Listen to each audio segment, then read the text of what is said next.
Calling the hottest political hotline of them all in the Tennessee Third.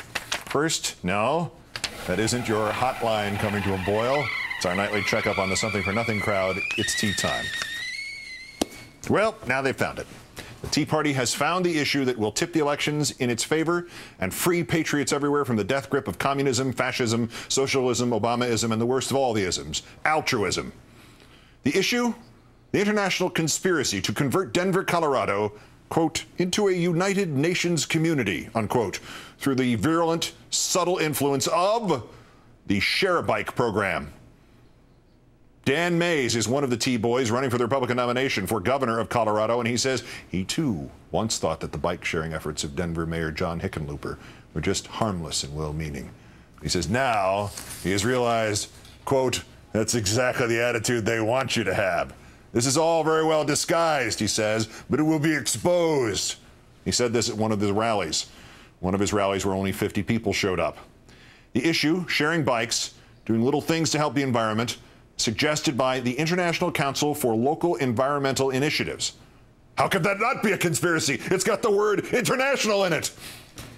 At first I thought, gosh, public transportation, what's wrong with that? And what's wrong with people parking their cars and riding their bikes? And what's wrong with incentives for green cars?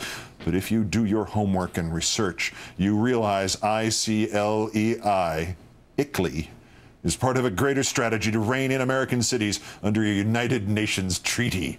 Some would argue this document that mayors have signed is contradictory to our own Constitution.